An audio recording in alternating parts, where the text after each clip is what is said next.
네, 이렇게 막판 열기가 뜨거운 국민의힘 당대표 선거. 앞으로 일정은 어떻게 되고 또 남은 변수는 무엇인지 지금부터 황재영 기자와 뉴스 추적하도록 하겠습니다. 황재영 기자, 지금 네. 뉴스 보시는 시청자들은 이제 가장 큰 관심이 과연 누가 될 거냐 이건데, 자 이제 11일 날이죠. 금요일 날 이제 전당대 마지막 날인데, 근데 투표는 그날 당일 날 하는 게 아니고 내일부터 한다면서요? 그렇습니다. 이 투표를 하는 국민의힘 당원의 수, 그러니까 선거인단의 수는 32만 8천여 명입니다. 네. 이분들이 내일부터 이틀 동안 휴대전화로 자신의 지지 후보를 뽑는 모바일 투표를 합니다.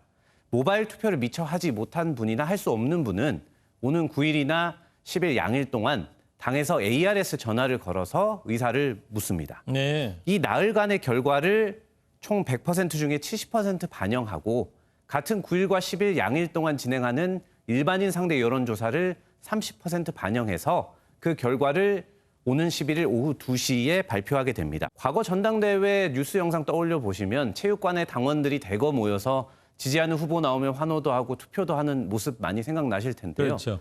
코로나 등의 이유로 이번에는 현장 투표, 11일 전혀 투표가 없습니다. 따라서 당사에서 누가 승자인지 결과 발표만 하게 됩니다. 네. 근데 이제 이준석 후보가 최근 여론조사 보면 이제 크게 앞서는 모양새인데 그 차이가 어느 정도 나는지 한번 더 설명을 좀 해주세요. 네, 지난주 저희 MBN과 매일경제가 의뢰해서 3일 날 발표했던 당대표 선호도 조사에서는 예. 이준석 후보가 46.7%를 얻어서 나경원 후보 16.8%, 주호영 후보 6.7%를 앞섰습니다. 그리고 지난달 29일 여론조사 업체 P&R 리서치가 전국 성인 1,004명을 대상으로 한 조사에서도 예. 이준석 후보가 40.7%의 지지율을 받았고 나경원 후보가 19.5%로 2위를 기록했습니다. 여기서도 한 20% 차이가 나는군요. 그렇습니다. 이 조사들에서는 격차가 조금 나긴 합니다만 최종 결과의 70%를 차지하는 게 당원들의 의사 아니겠습니까? 네. 그러나 당원들을 상대로 한 여론조사는 아니었습니다. 때문에 이 수치가 그대로 결선에 나올 것이다. 이렇게 봐서는 안 된다는 분석도 나오고 있습니다. 네. 자, 그렇다면 이 역전이 만약에 이루어질 수 있는 마지막 변수가 있다면 어떤 것들이 있습니까? 네, 지난달 27일에 5명의 후보를 추리는 1차 예비 경선이 있었습니다. 이때 투표 방식과 11일 본경선의 투표 방식이 굉장히 다른데요. 이게 변수가 될 수 있습니다.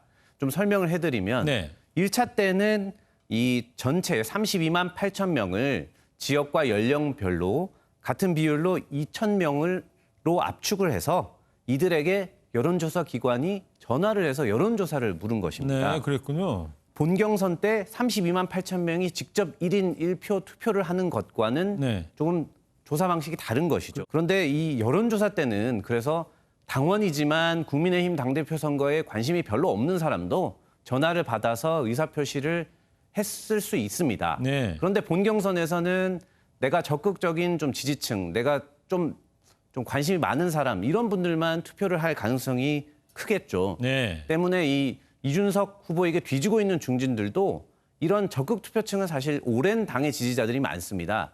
그래서 중진들은 나의 오랜 지지자들이 훨씬 많이 나올 것이다. 많은 비율로 나올 것이다.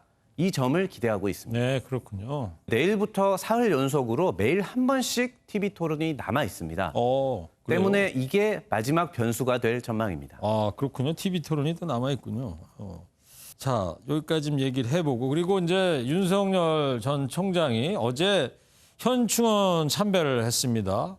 그래서 야당에 대한 앞으로 선거 기간 중에 메시지를 낼지 이것도 지금 관심이 있는데요. 근데 그게 왜 포인트가 되냐면 어제 현충원 참배를 한 윤석열 전 총장의 일정에 특징이 있었기 때문입니다.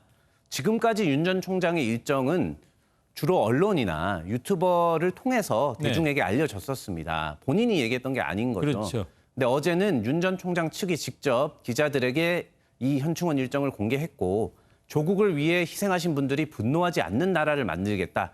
이런 메시지를 냈다고 직접 말을 했습니다. 그리고 정치인이 발탁되거나 당선되면 제일 먼저 찾는 곳이 현충원 아니겠습니까? 네. 그만큼 어제 일정 공개는 앞으로 정치 참여를 적극하겠다 이런 뜻을 나타낸 것으로 볼 수 있습니다. 그렇다면 간접적으로나마 야당 당대표 선거에 대해서도 남은 6일 동안 메시지를 낼 수 있다 이런 분석이 나옵니다. 네, 알겠습니다. 주요 정당 역사상 사상 최초로 30대 대표가 탄생할 것이냐, 경륜을 갖춘 중진의 당대표 등극이냐, 이번 주 금요일 오후 2시 발표라고 그랬죠? 그렇습니다. 예.